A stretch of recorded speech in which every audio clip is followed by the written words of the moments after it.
오늘도 예수님 안에서 좋은 일이 날 것을 믿습니다.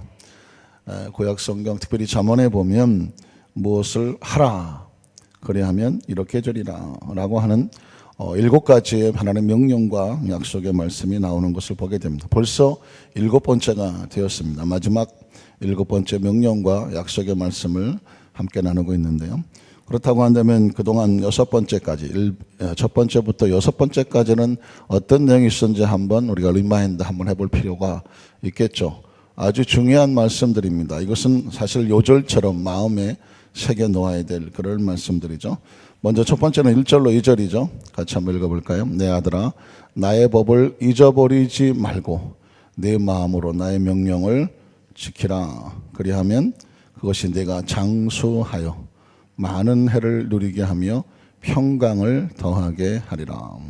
장수와 평강이라는 것은 우연히 얻어지는 것은 절대로 아니라는 것이죠. 마음에 하나님 명령을 절대적으로 가슴에 품고 지키라고 말하고 있습니다. 두 번째는 3절로 4절인데요. 인자와 진리가, 인자라는 단어 굉장히 중요한 단어입니다. 헤세드라고는 하나님의 사랑, 또 진리는 절대 하나님 말씀이죠. 이 사랑과 말씀이죠. 내게서 떠나지 말게 하고 그것을 내 목에 매며 마치 아주 중요한 목걸이 같이 또 자신의 인식표와 같이 내 목에 매며 내 마음판에 새기라. 어떻게 될까요? 그리하면 내가 하나님과 사람 앞에서 은총과 귀중히 여김을 받으리라. 하나님과 사람 앞에서 은총과 귀중히 여김을 받을 것이다 라고 말씀하고 있습니다. 세 번째 5절로 6절에 보면 너는 마음을 다하여 야훼를 신뢰하고 절대적으로 신뢰하는 거냐. 내 명철을 의지하지 말라. 그리하면 또는 범사의 그를 인정하라. 그리하면 그가 내 길을 지도하신다. 그렇죠. 인생의 삶을 살면서 누군가 우리 앞길을 인도하는 것이 얼마나 중요한지 모르겠어요. 하나님께서 우리 길을 친히 지도하실 것이다 라고 말씀하고 있습니다. 네 번째 보면 7절로 8절인데요. 스스로 지혜롭게 여기지 말라. 굉장히 중요한 것입니다. 스스로 지혜롭게 여기지 말라. 스스로 선악을 판단하며 스스로 옳고 그른 것을 자신이 결정하고 자신이 분별을 낼 거라고 생각하지 말라.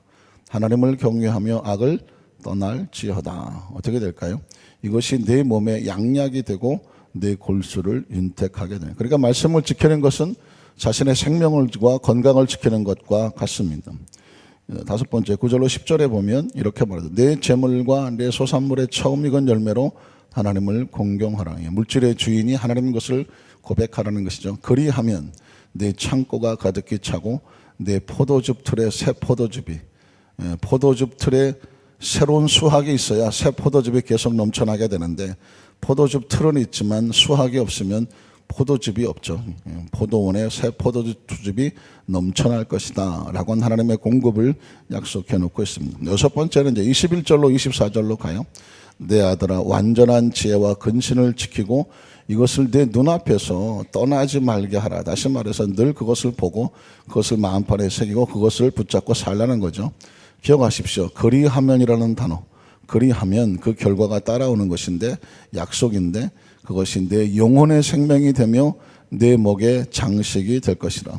내가 내 길을 평안히 행하겠고 내 발이 거치지 아니하겠고 내가 누울 때에 두려워하지 아니하겠고 내가 누운 즉 내 잠이 편안하게 단잠을 잘게 될 것이다 라고 말하는 것입니다. 자, 그래서 오늘 이제 마지막 7번째 보면 하나님께서 또 뭐라고 명령하실까 궁금하지 않겠습니까? 오늘 25절에 보면 7번째 명령인데요. 이렇게 말합니다. 너는 갑작스러운 두려움도 악인에게 닥치는 멸망도 두려워하지 말라. 그러니까 7번째 명령은 갑자기 다가오는 두려움, 또 악인에게 닥치는 멸망에 대해서도 혹시 나한테도 이런 일이 생기는 것이 아닐까? 두려워하지 말라는 것입니다.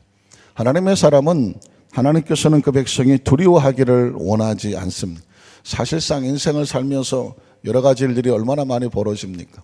세상에서 벌어지고 나와 상관없이 벌어지고 때로는 또 내 주위에서 벌어지게 됩니다. 그렇게 되면 인간이라 갑자기 두려움이 생기죠. 혹시 나한테도 이런 일이 생기는 것은 아닐까?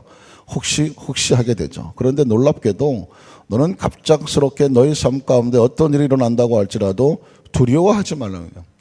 또 혹시라도 세상에 하나님께서 악인에게 닥치는 멸망의 사건이 내 눈앞에 벌어진다고 할지라도 네가 하나님의 사람이라면 결코 두려워하지 말라라고 말씀하고 있습니다. 성경에 보면 여호수아 1장 1절로 9절에 보면 여호수아에게 굉장히 두려운 사건이 하나 벌어지고 이스라엘 백성에게 두려운 사건이 하나 벌어집니다. 그것은 뭐냐면 야훼의 종 모세가 어떻게 됐다? 죽었다는. 이 단어는 굉장히 충격적인 하나입니다.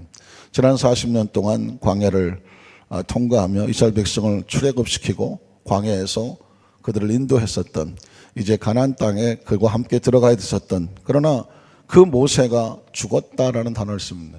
제가 그 전에 이 본문을 가지고 모세가 죽었습니다 라는 제목으로 설교를 한 적이 있었는데, 모세가 죽었다는 단어는 눈앞에 볼 땐 절망, 좌절, 낙심, 뭐 어떻게 할 수가 없는 처절한, 정말 눈앞에 그냥 믿었던 것이 사라지는 그런 처절한 상황입니다. 그러나 그런 상황 속에서도 하나님께서는 이렇게 말씀합니다. 야훼께서 모세의 수종자 눈의 아들 여호수아에게 말씀하여 이르시되, 모세는 죽었으나 인간적으로 의지하던 어떤 존재는 눈앞에서 사라졌으나 하나님의 역사는 계속 이어지는 거죠. 여호수아에게 또 말씀하여 이르시되, 말씀은 모세가 위대했던 것은 모세가 위대한 것이 아니라 그와 함께 하셨던 하나님이 위대하셨습니다. 믿으십니까?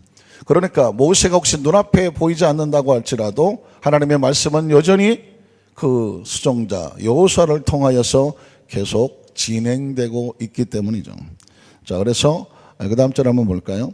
3절로 2절 보면 내 종 모세가 죽었고, 모세가 죽었다라고 하나님 말씀하죠. 그렇으나 하나님의 사람들이 절망하고 좌절하고 낙심하고 상심할 수밖에 없는, 두려워하고 떨 수밖에 없는 어떤 상황이 되었지만 하나님께서는 이렇게 말씀합니다. 이제 너는 그 상황 속에서 이 모든 백성과 더불어 어떻게 해라? 일어나라. 그리고 이 요단을 건너라. 그리고 내가 그들 곧 이스라엘 자손에게 주는 그 땅으로 가라. 모세가 없다고 절망하지 마라. 인간적인 어떤 눈앞에 보이는 어떤 의지가 사라졌다고 해도 무너지지 마라. 왜? 여전히 하나님은 그 백성과 함께 하셔서 하나님이 끌고 가는 백성이라는 거죠. 자, 그 다음 절에 보면 3절로 4절인데, 내가 모세에게 말한 바와 같이 너희 발바닥으로 밟는 것은 모두 내가 너에게 주었다. 제가 아까 진행형이라는 말씀을 썼죠. 하나님이 모세를 이끌고 지난 40년을 진행하셨다고 하면 앞으로 40년 또 얼마가 될지 모르겠지만 하나님은 여호수아와 함께 여전히 진행하시겠다는 것입니다. 내가 모세에게 말한 것과 똑같이 너희 발바닥으로 밟는 모든 것은 모두 내가 너에게 주었노니, 광야와 이 레바논에서부터, 이건 이제 뭐 지역을 말하는 거니까요. 레바논에서부터 큰 강권 유브라데 강까지 해족속에, 해족세는 가나안 7족속 가운데 한 족속인데요. 온 땅과 또 해지는 쪽은 서쪽이죠. 대해까지 너희 영토가, 지중해 쪽까지 다 영토가 될 것이다 라고 말씀합니다. 그래서 어떻게 해요? 5절로 6절에 보면 내 평생에, 자, 지금 하나님은 지금 여호수아의 마음을 만지고 있습니다. 사실은 모세가 죽었을 때 가장 절망하고 두려워하고 낙심하고 큰일 났다라고 느낄 사람은 여호수아였었거든요. 어떻게 하지? 그런데 하나님은 지금 여호수아를 만지고 있잖아요. 내 평생에 너를 능히 대적할 자가 없을 것이다. 왜? 내가 모세와 함께 있었던 것 같이 너와 함께 있을 것입니다. 내가 너를 떠나지 아니하며 버리지 아니하며. 사실은 제가 제일 마음판에 새기고 있는 말씀이 바로 여호수아 1장 5절 말씀입니다. 너는 마음을 강하게 하고 담대히 하라. 두려워하지 말고 놀라지 말아라. 내가 모세와 함께 있었던 것처럼 너와 함께 있을 것이다. 내가 너를 떠나지 아니하며 버리지 아니. 조인규 목사님, 제가 비서실장 할 때가 34살이었는데 딱 1년 딱 사역을 마쳤는데 35살에 원당교회 담임 목사를 하는데, 그 교회가 완전히 풍지박산이 나갖고 한 1,500명 되던 교회가 한 600명도 안 남고 그냥 교회가 무너지게 될 직전 때가 있는 거예요. 엉망진창이 됐는데 목사님께서 자네가 가라 그러는 거예요. 교회가 발칵 뒤집혔어요. 대교구장도 안 하고 국장도 안 하는데 비서실장 하던 사람을 갖다요. 근데 제가 그때 당시 원당에 살았거든요.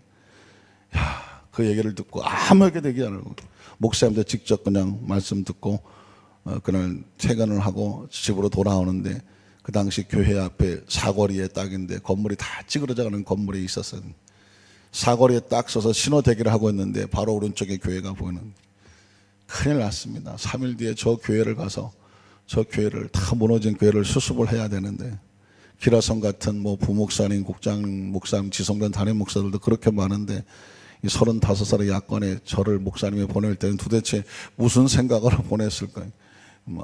마음속에 별의별 생각이 다 들어요. 하나님 어떡합니까? 사람이 그러면 절박해지죠. 그때 절박한 것이 지금까지 절박하죠. 핸들을 붙잡고 기도하는 하나님, 저는 경험도 없고 여러 가지로 모자라고 내가 할 수 있는 건 아무것도 없습니다. 하나님 말씀하셨고 명령하셨는데 어떻게 하면 좋겠습니까? 아무것도 상상되지도 않고 방법도 없습니다. 그때 제 마음속에 여호수아 1장 5절 맞습니다. 너는 마음을 강하게 하고 담대하라. 두려워하지 말고 놀라지 마라. 모세와 함께 있었던 것처럼 여호수아와 함께 하셨고, 그 여호수아와 함께 하셨다 하나님이 조영기 목사님과 함께 하셨다면 하나님은 여전히 진행형이 아니겠네요. 부족하고 모자라지만 하나님이 진행하시면 어떤 것도 하나님께서 온전히 이루실 줄로 믿습니다. 사실 제가 목회를 하면서 가장 어려운 순간 속에서 가장 절대 절망과 같은 어떻게 해야 될지 모르는 상황 가운데 가슴판에 새기게 하셨다는 말씀이 바로 여호수아 1장 5절 말씀입니다. 저는 우리 사랑하는 안산교회에서 오늘 마음 가운데 혹시라도 개인이든 가정이든 사업이든 직장이든 어떤 상황 속에서 혹시라도 이거 어떡하지? 라고 하는 상황이 생겼을 때 기억하십시오. 모세는 떠났지만 하나님은 여전히 이스라엘 백성과 함께 하셨고, 그토록 모세를 따랐던 여호수아에게 이제 나이 40이 어떻게 할 줄을 모르는 상황인데 하나님은 여호수아에게도 동일하게 말씀하셨습니다. 모세와 함께 하셨던 하나님, 누구와 함께 하신다고요? 여호수아와 함께 하셨습니다.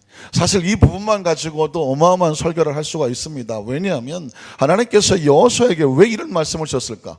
뭐 군대를 보내준다든가, 너를 위해서 뭐 이방의 어떤 여러 가지, 아니면 주위의 군대들 너를 도와줄 거라든가, 뭐 눈에 보이는 어떤 이런 걸 얘기하셔야 되는데요, 하나님께서 딱 모세와 함께 있었던 거 알지? 지난 40년 동안 여호수아는 모세의 수종을 들었잖아요.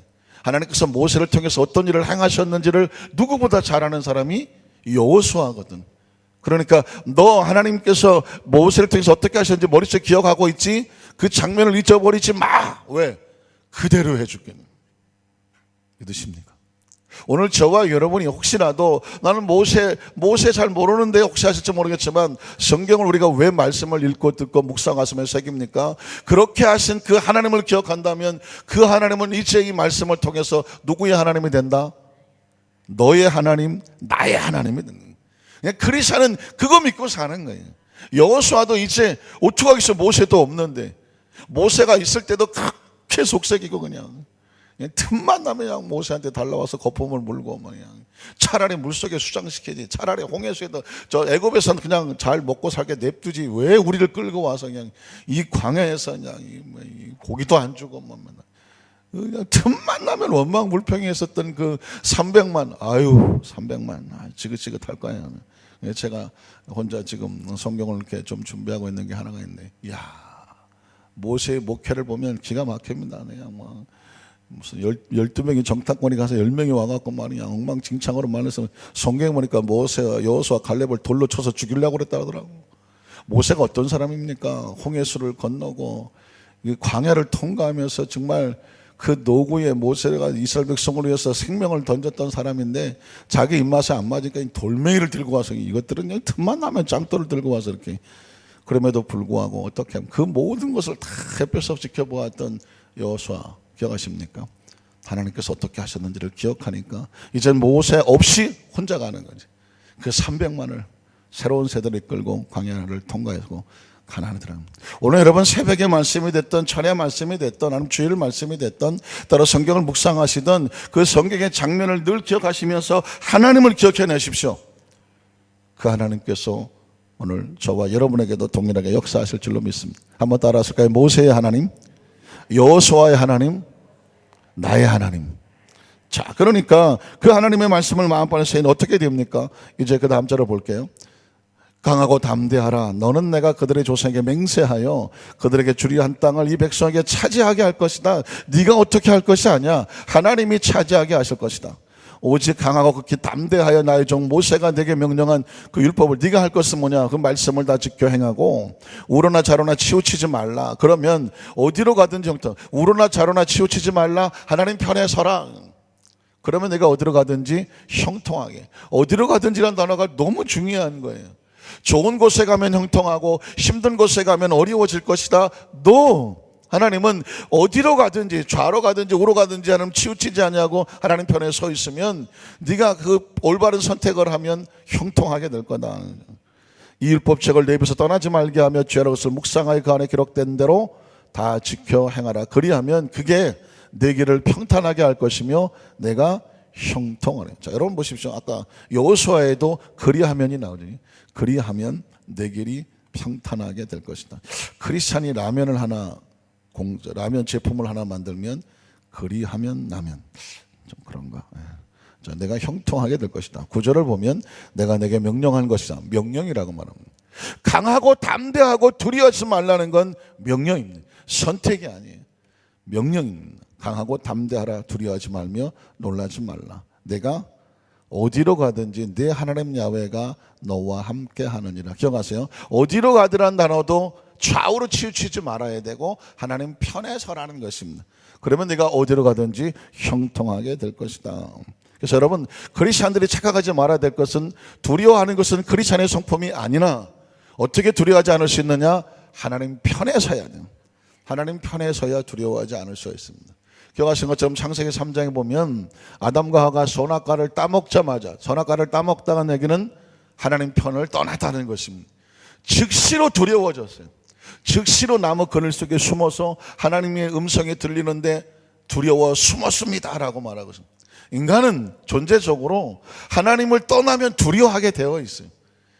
양심이라는 것이 있어서 하나님 만든 가장 기본적인 양심이, 여기서 양심에 어긋나는 행동을 하게 되면 인간은 두려워하게 되어 있습니다. 아무리 제 아무리 어떤 사람이라 할지라도 양심에 어긋나면 일단 그 마음은 두렵게 되어 있습니다. 그건 법이 아직 남이 알지 못한다고 할지라도 하나님은 이미 그 사람 마음속에 양심에 덜커덕하게 되면 큰일 났네. 이건 하나님의 마음이거든요. 이거를 뿌리치고 모른 척하고 이럴 때 뭐라고 말해요? 양심에 화인 맞았거나 양심이 마비됐거나 이런 표현을 쓰는 것인데, 그건 이미 양심의 화인을 맞건 양심의 마비가 됐더라도 이미 하나님을 떠났고 양심에 어긋난 행동을 하면 본인 스스로 두려워질 수밖에 없습니다. 그래서 어떻게 해야 되느냐? 철저하게 하나님 편에 서야 돼요. 그래서 명심보감이니 중국의 주자학이니 성리학이니 이런 학문들이 가르치는 내용을 가만히 이렇게 보면 그 사람들은 하나님을 모르기 때문에 그냥 하늘이라고 말을 해요. 하늘. 인간은 하늘의 마음을 품어야 된다. 왜 그렇게 중국의 공자니 맹자니 순자니 그리고 주자니 이런 많은 학자들이 그 학문을 통해서 중국 사람들의 마음을 좀 올바르게 하려고 애를 썼나 해서 그 내용들을 가만히 가르침의 원리를 보면 하늘의 마음을 회복하자였어요. 참 놀라운 사람들입니다. 그러니까 이 사람들이 공부를 하면서 인간이 어떻게 하면 좀 그 마음속에 평안을 누리고 인간답게 살아갈 수 있을까? 이 거친 세파 속에서 행복이라는 걸 누리고 살아갈 수 있을까? 하나님은 모르겠고 복음은 들어오지 않았으니까 그들 스스로 알아낸 게 뭐냐? 인간은 하늘을 떠나선 살아갈 수 없는 존재, 하늘에서 와서 하늘로 가는 존재. 그들이 믿는 하늘은 하나님은 아니지만 그리고 결국 이 땅에서 하늘의 마음을 품자. 하늘의 마음은 뭐냐? 양심이다. 양심을 회복하려고 그렇게 왜 믿을 건 양심밖에 없었던 것입니다. 제가 그 학문의 내용을 강의를 쭉 들어보면서 얼마나 힘들었을까. 왜? 하나님도 모르고 하나님의 성령도 모르고 복음도 모르는 사람들이 어떻게든지 그냥 그 마음속에 하나님의 마음을 하늘의 마음을 품으려고 했던데 그게 양심이었거든요. 그런데 여러분, 오늘날 크리스찬들에게도 똑같은 역사가 나타나야 돼요. 어떤 역사냐? 양심이 회복이 돼야 돼요. 가장 기본적인 양심이 회복이 되면서 우린 더 놀라운 마음이 있죠. 하나님의 마음이 있잖아요. 성령의 마음이 있잖아요. 그러니까 양심 정도가 아니라 하나님의 마음을 품고 있어야 어떻게 되느냐? 평안해져요. 두려워하지 않게. 그 선악과를 지켜내는 마음, 하나님께서 먹지 말라고 했으니까 난 먹지 않는다라고 하는 하나님의 마음을 내 속에 지키는 것을 뭐라고 말하느냐? 이건 하나님의 마음을 품는 것이고 그것을 지키고 있는 동안 두렵지도 않고 평안하고 담대해지는 줄로 믿습니다. 그래서 여러분, 둘째로 하나님이 주시는 약속과 축복은 그리하면 어떻게 되느냐? 잠언 3장 26절에 보면 대저 야훼는 내가 의지할 뿐이다. 내 발을 지켜 걸리지 않게 한다는. 중요한 것은 우리가 하나님 말씀을 간판에 품고 그 편에 서면 어떤 상황에서 두려워하지 아니하고 낙심하지 않게 되는데, 지금 상황 속에 있는 이 두려운 환경을 어떻게 하라고요? 그것 때문에 넘어지지 않게 하겠다는 것입니다.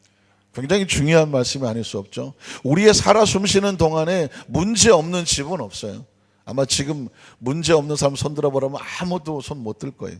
크고 작든 간에 부부 간의 문제든 부모 자식의 문제든 형제 간의 문제든 뭐 공동체 안의 인간관계의 문제든 가족의 문제든 사업의 문제든 건강의 문제든 이렇게 저렇게 살아 숨쉬는 동안에 문제 없는 집은 없어요.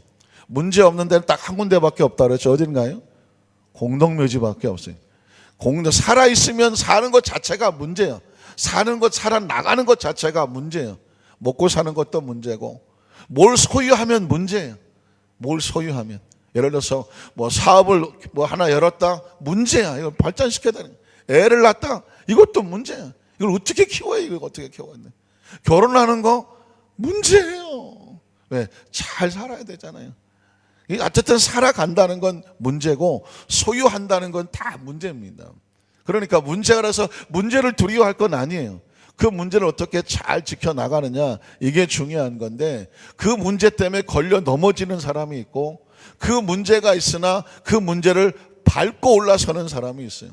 그래서 약간 말장난 같지만 어떤 사람에게 발 앞에 돌멩이가 하나 있으면 하나님 없이 살아가는 사람은 그게 걸림돌이 된다. 그냥 발걸음 옮기는 데마다 걸려 넘어져. 그러나 하나님과 함께 동행하는 사람은 그게 디딤돌이 된다. 똑같은 돌인데 어떤 사람은 걸려 넘어지고 어떤 사람은 그것을 밟고 그 다음 땡기로 나가는 디딤돌이 된다는 거죠. 지금 내 앞에 있는 이 장애물 같은 거, 이 문제, 이게 나에게 디딤돌인가 걸림돌인가? 아주 단순합니다. 하나님 편에 서면 그것이 나에게 디딤돌이 될 거예요. 그러나 하나님을 떠나면 그것은 나에게 영락없는 걸림돌이 된다는 것입니다. 그래서 여러분, 창세기 37장에 보면 요셉의 이야기가 나오는데, 요셉의 생애는 다 그냥 장애물이고 걸림돌도 그냥 하나만 삐끗하면 다 넘어가는 거예요. 그런데 놀라운 것은 요셉의 생애 속에서 그 많은 장애물들이 많았는데 걸림돌이 하나도 없었어. 다 디딤돌이었었습니다. 그런데 그 디딤돌을 딛고 결국은 애굽의 총리까지 됐는데, 그를 애굽의 총리에게 했던 것은 다 문제고 어려움이었었거든요. 때로는 억울하고 속상하고 막 오해받고 막 이런 상황이었거든요. 그런데 결국 그 디딤돌을 잘 밟고 서서 마침내 하나님께서 세워놓고 싶은 자리에 올라서게 됩니다. 원인이 뭘까요? 비결이 뭘까요? 딱 하나예요. 창세기 39장 1절로 6절에 보면 이렇게 말합니다. 요셉이 이끌려 애굽에 내려가며 바로의 신하 친위대장 애굽 사람 보디발이 그를 그리로 데려간 이스마엘 사람의 손에서 요셉을 사니라. 야훼께서 근데 갑자기 제가 끊었죠. 왜 그랬을까요? 이게 비결이에요. 요셉에 나타난 비결은 어려운 게 하나도 없어요. 야훼께서 요셉과 함께 하심으로 그가 형통한 자가 되어 그의 주인 애굽 사람의 집에 있었으니 그의 주인이 야훼께서 그와 함께, 계속 성경은 요셉이 뭐 다른 얘기 없어요. 하나님께서 그와 함께 하셨다는 것만 밑줄을 긋고 있습니다. 또 야훼께서 그의 범사 형통하게 하심을 보았더라. 요셉이 그의 주인에게 은혜를 입어 섬김에 그가 요셉을 가정총무로 삼고 자기 소를 다 그의 손에 위탁하니 그가 요셉에게 자기 집과 그의 모든 소유물을 주관하게 한 때부터 야훼께서 요셉을 위하여 그 애굽 사람의 집에 복을 내리심으로 야훼의 복이 그의 집과 밭에 있는 모든 소유에 미친지라. 주인이 그의 소유를 다 요셉의 손에 위탁하고 자기가 먹는 음식 외에는 간섭하지 아니하였더라. 요셉은 용모가 빼어나고 아름다웠더라. 요셉이 주인이 아니에요. 요셉은 그냥 노예예요. 근데 놀랍게도 누가 주인공이냐면 요셉이 주인공이에요. 보이십니까? 그 어마어마한 그 경호시장 집에 노예를 끌려 들어갔지만 성경은 지금 누가 주인을 맡았냐면 요셉이 주인이에요. 이유는 뭐냐? 요셉이 하나님과 함께 하셨고 하나님이 요셉과 함께 하셨기 때문에. 똑같은 본문이 창세기 39장 19절 23절에 보면 그의 주인이 자기 아내가 자기에게 이르기를 당신의 종이 내게 이같이 행했다는 말을 듣고 심히 노한지라.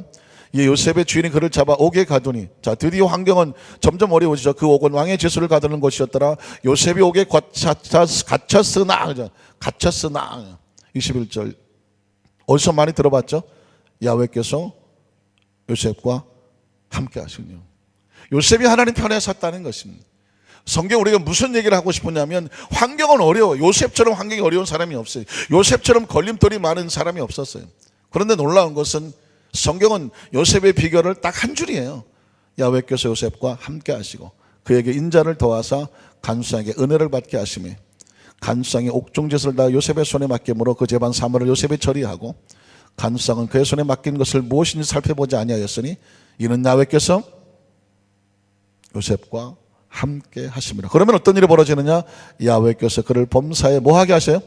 형통하게 하셨더라는 말씀을 정리하기를 원합니다. 아주 단순합니다. 하나님은 하나님의 사람들이 어떤 상황 속에 환경 보고 사람 보고 여건 때문에 절망하고 두려워하지를 원하지 않아요.